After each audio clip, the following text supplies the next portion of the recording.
The writing section is ADD. We could even say DAD, dad, whichever one is easier to remember. That is it, Monica. Action, dialogue, description. So you're going to remind yourself in the exam, you need 3 sentence types. Your story should have a good mix of action, dialogue, and description.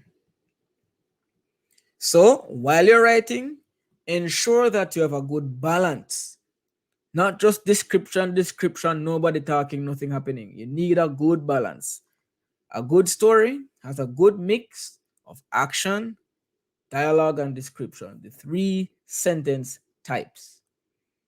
What is action? Something is happening.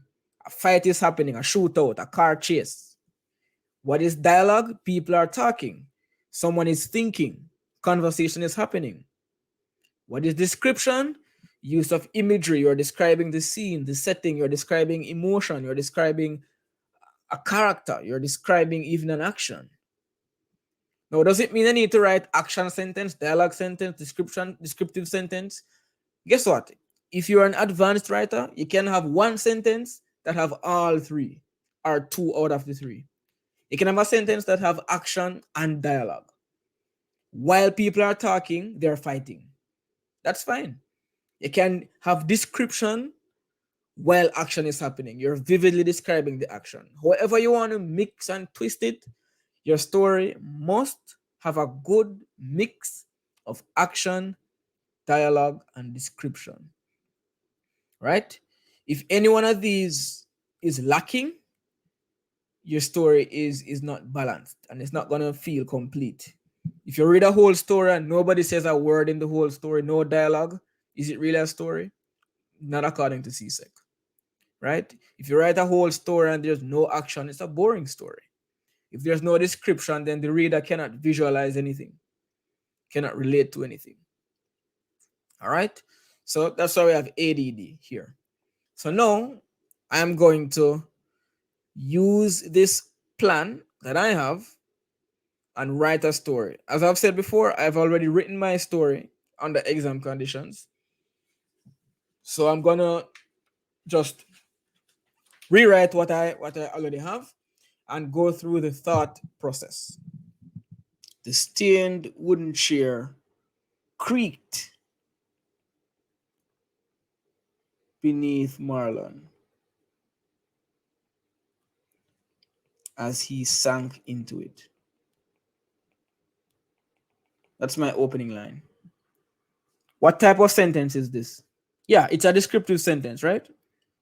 Descriptive sentence. The stained wooden chair. Look at the use of description.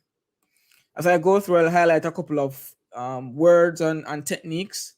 So you're not just looking at my story, but you're looking at the thought process behind the story, right? So look at this. Stained wooden chair. Instead of just saying the chair, Marlon sat down. That's a boring piece of action. This sentence is action and description. Marlon sank into the chair. That's a piece of action. It's a more interesting way of saying of saying he sat down. And what I'm doing, I'm building out the beginning of my story because I'm looking at the prompt and I'm working the prompt into my story intro. Atay says full of imagery, right? So with it, we see creaked. The chair creaked. What does that bring to mind? It means, man, this chair must be old. It is stained. What does that bring to mind? It means, man, this chair must be old. Marlon must be poor. And I have, in the very first sentence, I have introduced my character, at least his name. Yeah. And as Jody is saying, you can actually get a sense of tone and mood. What kind of mood do you have, even with just this one line? What kind of mood are you getting? The stained wooden chair creaked beneath Marlon as he sank into it. What is the mood that you're getting? What is the mood? Remember, while you're writing a story, you're using action, dialogue, description to set the mood, set the tone. You are in control of the story. The story is not controlling you. You're controlling what emotions your reader should be feeling. Distress, yeah? signifies that he's poor, ominous. So this is what you want to do with a story. Even from the beginning, you want to get the reader's mindset where you want it to be. If you want them to be at the edge of their seats, wondering, wow, what is happening? What kind of police chase is happening right now? Or if you want them to feel a despondent sense, like, oh man, I'm sorry for this guy. So you are the one controlling the emotion, right? Every sentence has to have some kind of motive behind it in terms of what you want the reader to feel or experience. So that's my opening sentence. The stained wooden chair creaked beneath Marlon as he sank into it. All right. He oozed out. He oozed out a lifeless sigh. And then another. Building on that despondent mood, look at the use of interesting vocabulary. Oozed. What is the meaning of ooze? To release or secrete slowly. So it's almost like he's a plant just dying and release secreting its last juices or something gross like that, right? I didn't say Marlon sighed. He sighed. He was stressed. What I want to do is I want to show how stressed he is through his actions. So he oozed out what kind of sigh? A lifeless sigh. What does that mean? It doesn't mean he's literally dead. It means he's feeling, depressed. He has some serious problems. And then another. So he sighs 2 times. And this is the picture I'm trying to create. I'm trying to create this picture in the reader's mind. Someone sitting on a chair. The chair is creaking because it's old, because he's poor, because the apartment is old, and all of these things. He's sighing, he's stressed out. That is what I'm trying to depict here. I'm using up my descriptive sentences. I'm using bits of action. I haven't used any dialogue yet, but we'll get to dialogue shortly.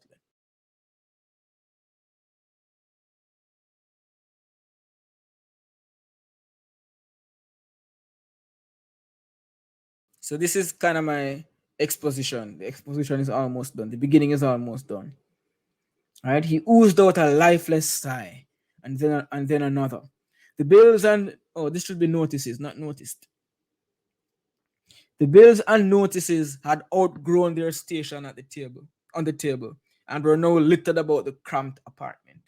So I'm describing I'm setting up the context of more cramped apartment, right? So it's a small space, it's a confined space. Probably Marlon is not doing very well financially. He's probably stressed out, right? Cramped apartment. And we see littered about. So there are many bills. So without saying, this young man sat down in his kitchen worrying about money. I don't want to spell it out like that as if I'm in basic school. I need to show the stress. I need to allow the reader to visualize what's happening and see all of the bills and just imagine you're floating in the sea of unpaid bills, right? And notice the use of figurative language. I can throw that in. If you want a grade 1, you have to write at a grade 1 level. The bills and notices had outgrown their station, using some personification as if the bills are multiplying and they're taking over the place. It's like the bills are fighting him. And Ate has the right image. In a sea of bills, Marlon was drowning, barely managing to keep his bed above the ruthless, overwhelming tides. Yes, that could definitely work. That's a much more interesting way to say Marlon was worrying about money and stressing about bills. So you have to paint the picture, and as Ray Ray is saying, allow the reader to see. There's a thing we say in literature teachers say this all the time: show, don't tell. Yeah? Show, don't tell. So instead of saying the man was hungry, tell us his insides curled with emptiness. Instead of saying the sun was hot, the dry stones cried out for mercy under the dreadful heat. So you have to find ways to not just make things too obvious and spoon feed the reader, but use up your description, your imagery, your figurative language to write interesting sentences and get the reader invested into the story. All right. So back to the writing. I'm gonna take a long time to write my story because I wanted to see where my head is, and I wanted to see the intention behind each sentence. So when you're writing your story, I can remember some of these tips and tricks and techniques. Right? His fingers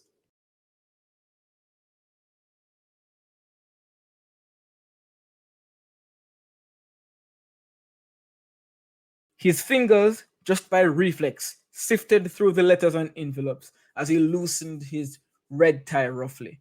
So, what am I suggesting in this story? It's good to suggest things. It's better to suggest than to explicitly say. Allow the reader's imagination to work with the information you're giving, right?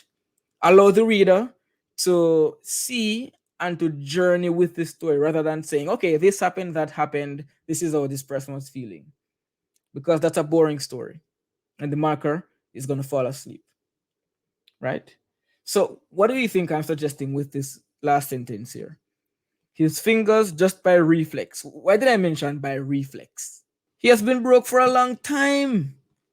Yeah, he has done this before without thought. He doesn't need to think. This is just like every month, it's the same thing. Every day, every week, every year. So without saying, Marlon has always been broke. He's used to doing this. This is not new for him. That's boring. What you should do is show us how used to it he is. Show, don't tell. Show, don't tell. So add that by reflex. He can do this with his eyes closed because he has been stressed for a long time. So I'm building up all of these elements of Marlon's life with just a few sentences without spending 5 paragraphs talking about the history of how broke he has been for 10 years. Right? So that's how you write a story economically, meaning you're using words wisely and you're getting a lot done with a few words. Right? He sifted through the letters and envelopes. See, I'm using some nice vocabulary. Reflex sifted through the letters and envelopes as he loosened his red tie roughly. Why did I say he loosened his tie roughly? Why would somebody want to loosen their tie roughly? He's frustrated. He's angry. So you see, instead of saying Marlon was angry, Marlon was frustrated, you give us an action that shows that frustration, that shows the stress and the depression. All right. So this is so when I say use action, dialogue, description, don't just use them willy nilly for no reason. You have a purpose for every line, right? So now that you have a story planned already, it's easier to get into um finding interesting ways to express because you're not thinking about, okay, what's happening next. You know what's happening because you've planned. So now you can spend the time figuring out what vocabulary you want to use, how you want to show a certain emotion, evoke a certain feeling, stuff like that, right? And I'm also indicating without saying it explicitly that Marlon just came home from work. Come home from work, taking off your tie, stressing over bills. This is the situation that I talked about in my plan. Marlon, look at characters here. I'm following the plan, guys. I am not deviating. Marlon, a young man who is struggling financially. He's struggling to pay his bills. Beginning, Marlon is in his apartment stressing about money. So I can come here and write some beautiful lines because the plan is set. Yeah? Guys, this is easy. My opening is done. The beginning is done. I need to get into what happens in the middle now. Landlord threatens to evict him and punches him in the face. That's where I am in my story. I'm going to indent because it's a new paragraph. I'm not going to skip a line.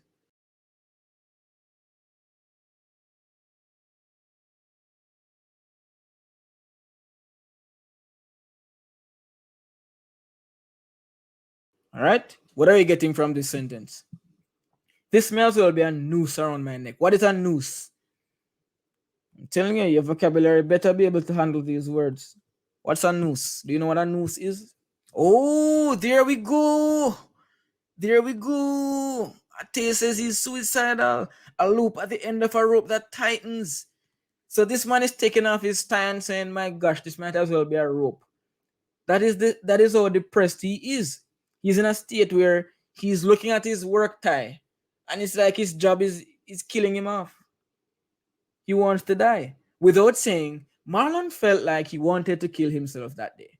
No, I'm not in grade six, right? So you can evoke certain feelings and suggest certain ideas through action, dialogue, and description, and interesting vocabulary.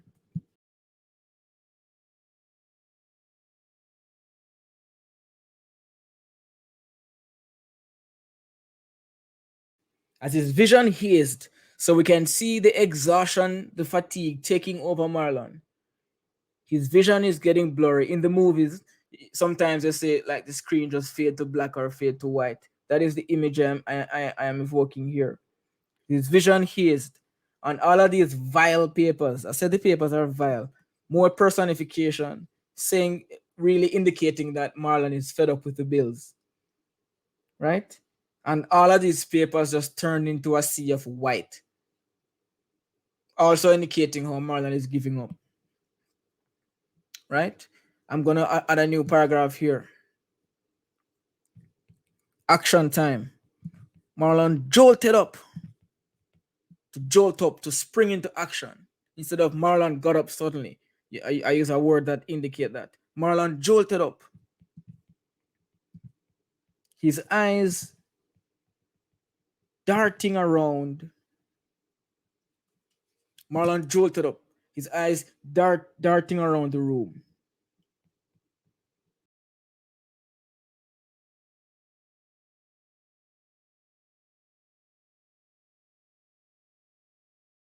So we see that Marlon has probably fallen asleep.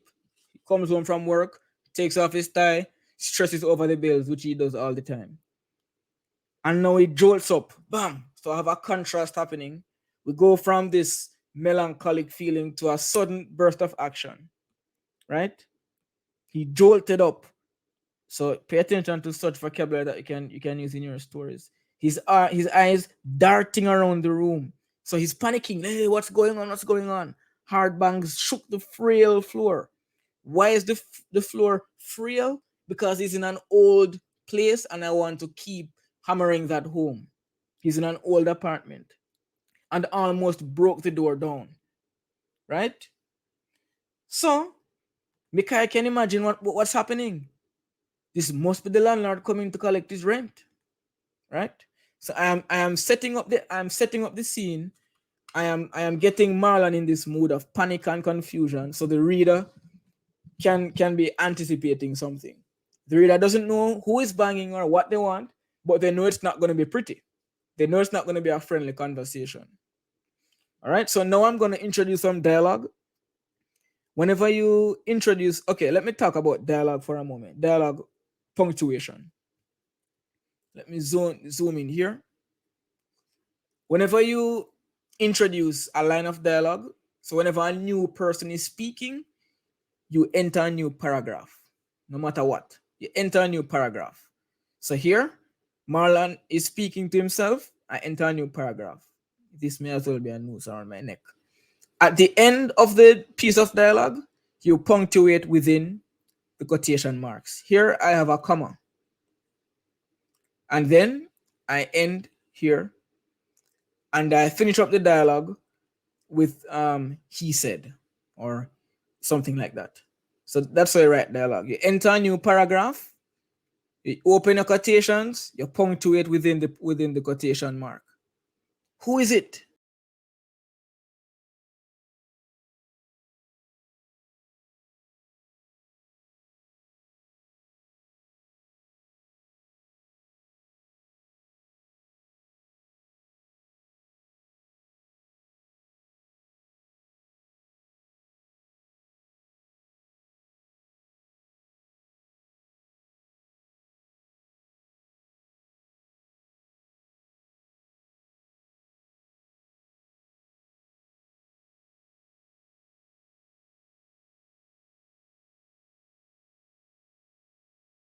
So what do you think is happening here?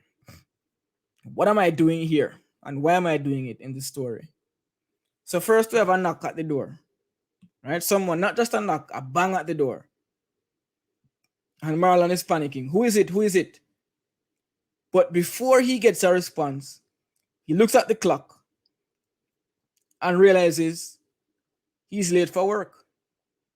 And so he starts panicking. This can't be happening. When did I fall asleep? He dances madly about the apartment and puts on his clothes. Why am I doing this? Didn't I just introduce some dialogue? So why don't I just allow this conversation to happen? Why am I adding a new problem now of him being late for work? Why do you think I'm adding two problems into the mix at once? Somebody at the door banging it down, plus a late for work. What is my aim here? Adding in multiple problems for the reader to keep track of at the same time. To give a mode of hastiness, yeah. Hastiness, panic, confusion, build tension. This is really my aim. All of you are right, but this is my critical aim right now, the dramatic effect, to build tension. So in your story, there's no rule that says as soon as I introduce a little problem, you have to solve it and get rid of it. Problems can compile and add up. Something bad happens, and they're running away. They're in the car trying to escape. A tire is punctured. And while the tire is punctured, they go to fix it. Rain starts pouring down, right? And then they take out the phone to call the police. Battery dies. So you add problem on top of problem, and this builds tension, and this gets the reader wondering, how is he going to get out of this situation, right? That is what we're doing here. And that is why instead of just having the landlord come in and talk, I add another problem into the mix, which is this man is late for work and knows he's going to lose his job, right? So that's the idea. You can compound problems. I'm going to enter a new paragraph here. Go back to the old problem.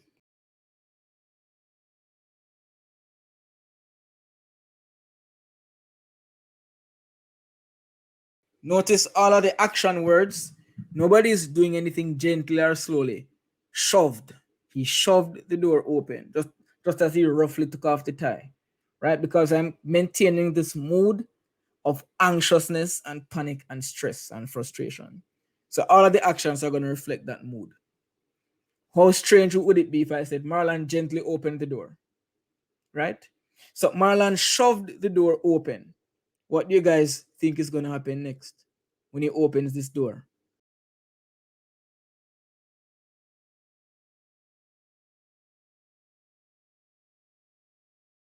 He'll kiss the landlord's fist. I like this expression, but I said what greeted him was a fist full of rage. No, he isn't there just waiting. We need some action now. His fist is there waiting. Give me my money. So he gets up late, panicking, putting on his clothes, opens the door, bam, the action comes in. What greeted him was a fistful of rage. How does Marlon react to this?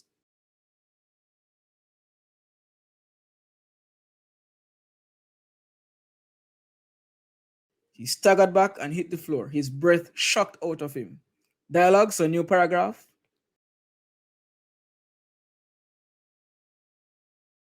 Yeah. So note how I am describing the landlord, the giant. I'm not describing him as just a landlord because he would seem to be like an awful giant compared to Marlon. And maybe I'm describing his physical features. Maybe he's physically big compared to Marlon. In the picture we got, Marlon looked like a skinny guy. I want my rent. The giant coughed at him. Notice I didn't just say the landlord said. Even in the dialogue, I am still adding in description. Coughed at him. Imagine someone coughing out words at you. Yeah, it's not a nice experience to be on the receiving end of words being coughed at you. And he continues speaking. You're 3 months late. Yeah, I want my rent. The landlord coughed at him. You're 3 months late. New paragraph because we're dealing with a new perspective now, going back to Marlon.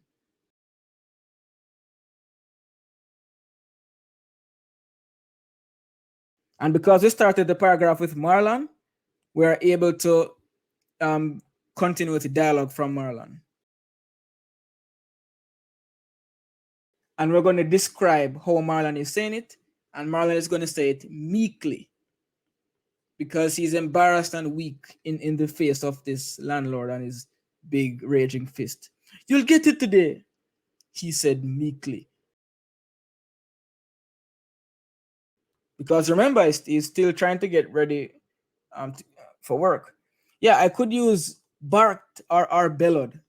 Yeah, so I can say instead of coughed at him, I could say barked or bellowed. Yeah.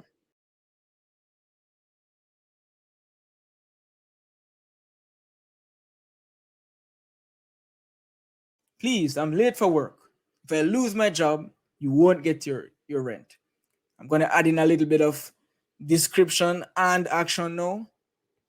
The wiry man. Marlon is wiry because he's skinny. And at this point, he's also weak. The wiry man slipped,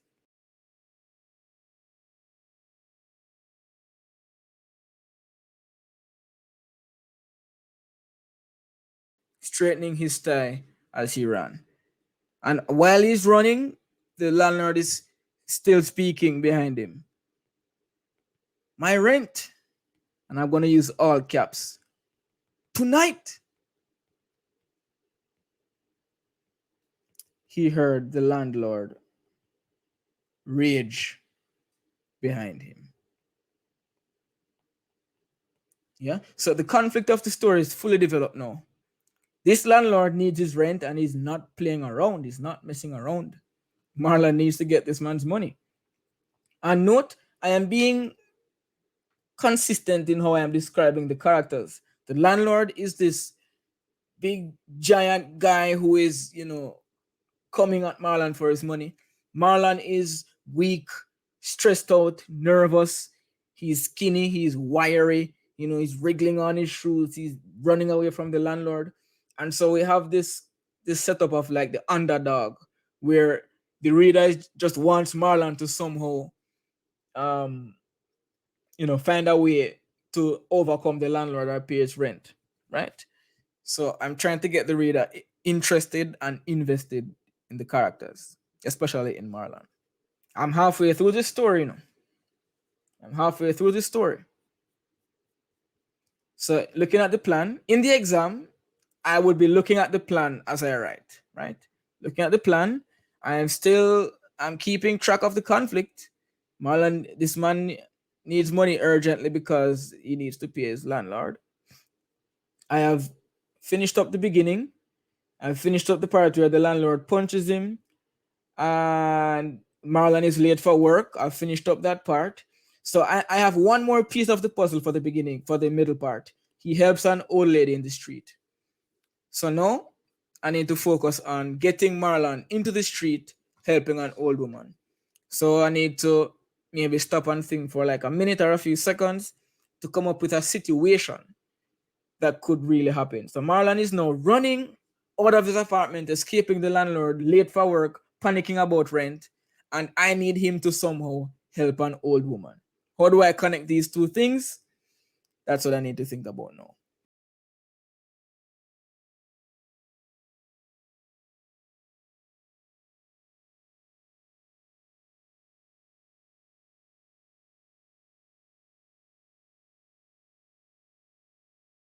Tashrina, I like this idea. The woman could be under some kind of pressure from some dogs or something like that, and Marlon saves the day. So whatever scenario I'm coming up with, I've already thought about it, as I've said.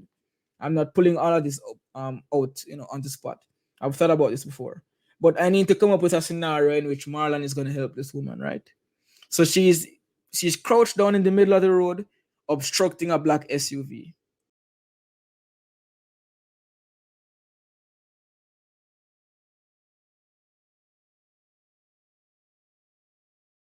All right, so we see what the situation is, and we can predict what's gonna happen next. This Marlon is on his way to work. He's stopping a taxi, and he notices an old woman crouching down in the street, blocking an SUV. So now the driver is gonna come into play. Because the driver is gonna speak, we need a new paragraph.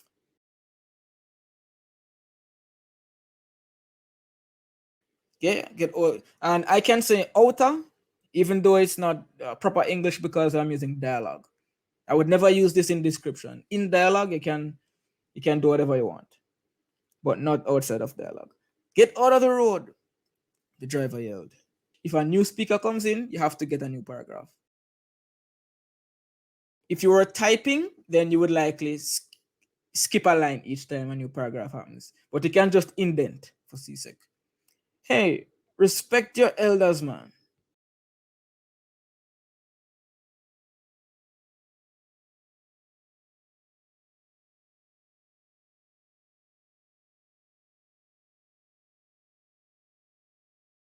What you say, boy? It's not grammatically perfect, but it's dialogue, so it doesn't matter. I'm trying to make the dialogue realistic. No one involved in road rage is using perfect grammar. Anyway, what you say, boy?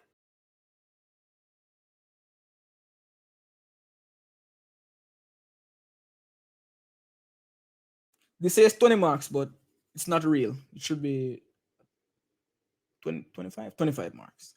So this guy is kind of threatening Marlon, I guess. What is Marlon going to do? Changing perspective to Marlon, so new paragraph again. Marlon ignored the driver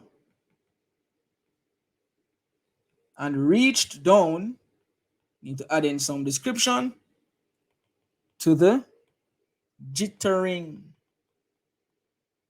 woman.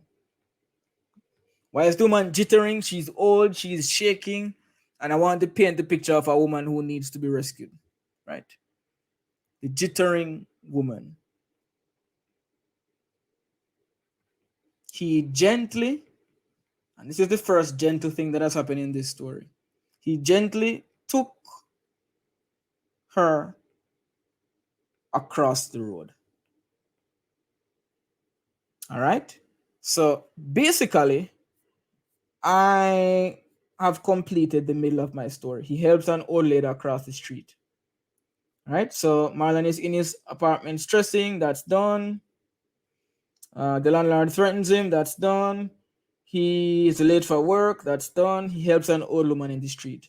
The last thing that needs to happen, this old lady needs to turn out to be the landlord's mother, and she needs to be the one to forgive his rent and give him a job and turn his life around, all because of this kind act.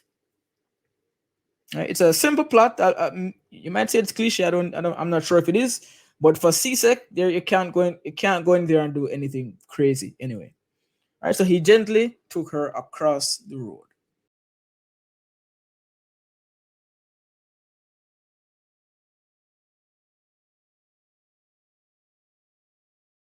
Yeah, Mama, what you doing out of the house? What do you think is speaking? I want to build some suspense, so I won't just say the landlord said. I'm gonna find another way to wrap up this dialogue sentence. Yeah,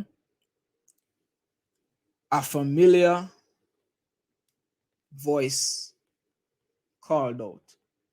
So maybe the reader can anticipate that this is the landlord. Maybe they haven't caught on, they haven't gotten the gist of it yet. But I'm stretching it out a little bit before mentioning that it's the landlord to build anticipation, right? Mama, what you doing out of the house? A familiar voice called out.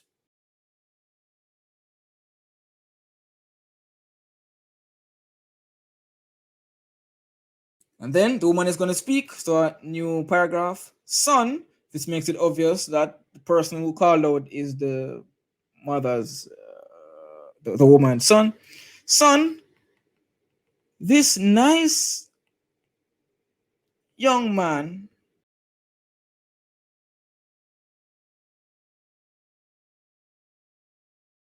the woman, I'll use the word reported. You don't have to use said. You can use various speech verbs to that match the situation, that match how a person is speaking. So the woman is kind of giving a report on what happened. So, son, this nice young man just saved me from a wicked black man in a black car. The woman reported. Yeah.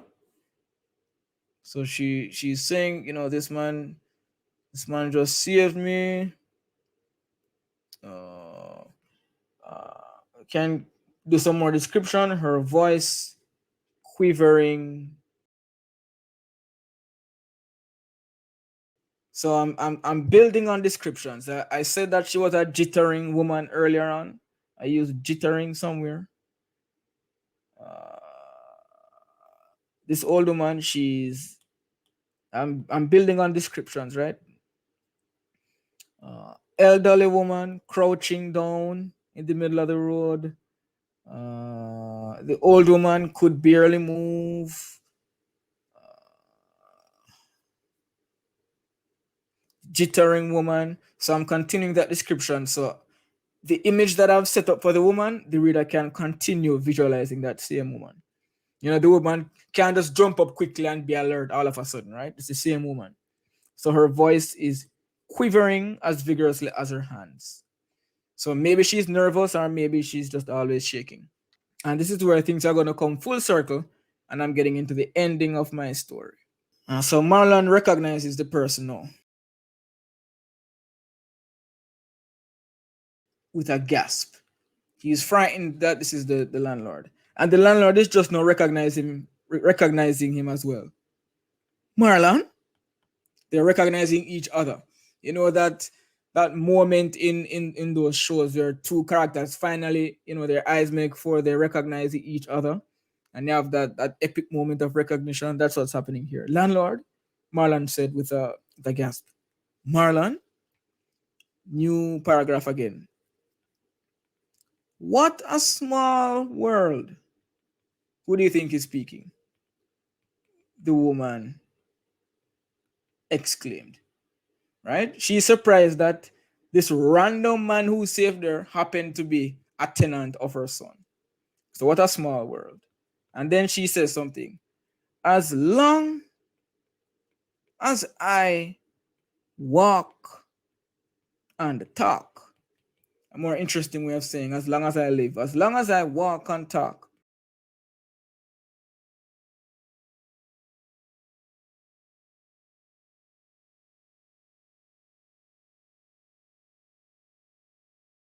Wow, Marlon life is set up right now.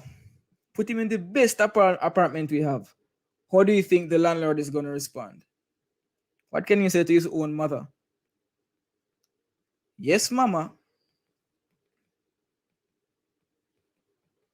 Yes, mama, the landlord said.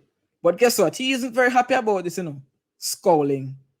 He's kind of vexed that Marlon gets to escape after he was, you know, trying to be a badass, beat him up, you know, punch him in the face. And all of a sudden, he has to put Marlon in the nicest house and let him live rent free. Yes, mama, the landlord said, scowling. But guess what? I have a twist coming. What does the landlord say next? Your place, your rules. So all this big talk this landlord have is it's not even his place. Your place, your rules. We're gonna switch to Marlon, so we jump to a new paragraph. Marlon's eyes bulged. We need a reaction from Marlon. Marlon isn't just gonna, you know, ignore what's happening. But guess what? The old woman isn't done yet because according to my plan,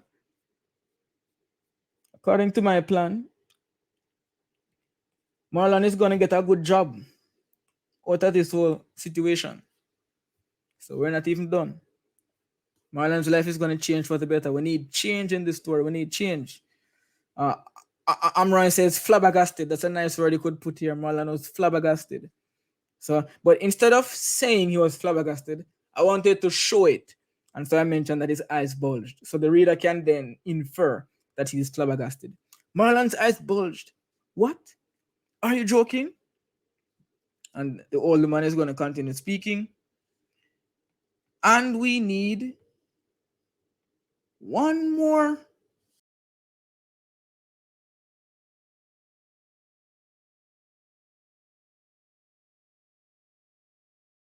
Ironic that the same noose around his neck becomes something that looks good on him. His style looks good, Bring him in. Imagine that.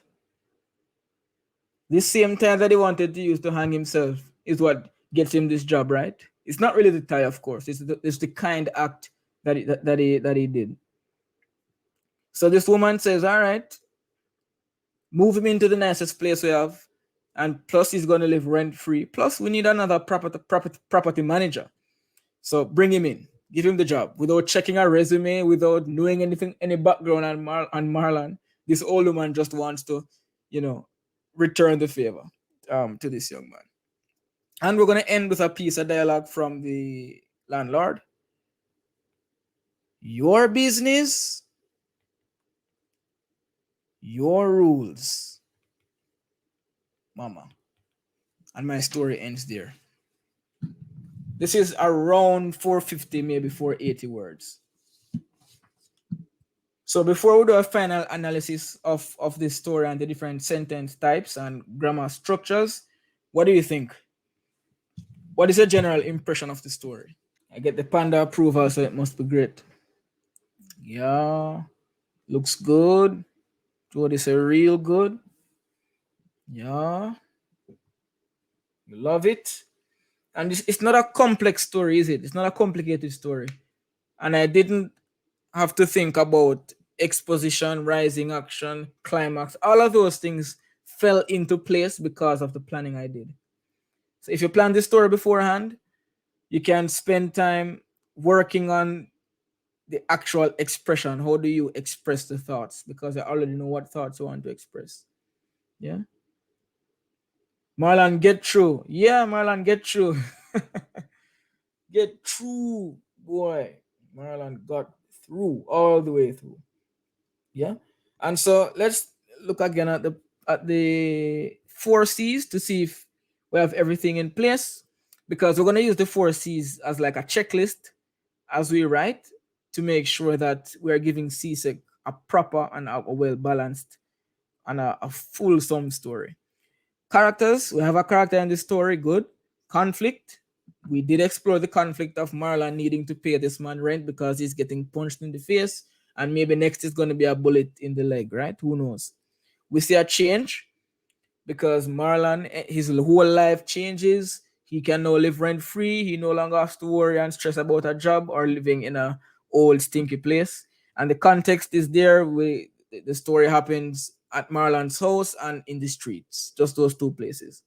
Plot outline, we go from beginning to end. Marlon stresses about money, then the landlord threatens him, then he's late for work, then he helps the old woman, and then the old woman turns out to be the owner of the rental place, and the old woman sets him up for life.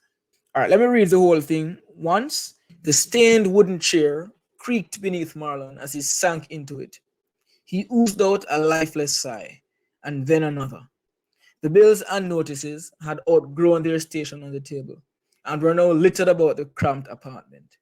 His fingers, just by reflex, sifted through the letters and envelopes as he loosened his red tie roughly. "This may as well be a noose around my neck," he said under his breath, and tossed his tie behind him. As his vision hazed, the vile papers blurred into a sea of white. Marlon jolted up, his eyes darting around the room. Hard bangs shook the frail floor and almost broke the door down. "Who is it? Who's there?" Marlon called out. But before getting a response, his eye reached the clock, the only thing in the apartment that actually worked. "This can't be happening. When did I even fall asleep?" He danced madly about the apartment, flinging his arms into yesterday's sweat-tinted shirt and hauling the red noose about his neck. The banging sounded again. Marlon shoved the door open, but what greeted him was a fistful of rage. Marlon staggered back and hit the floor. His breath shocked out of him.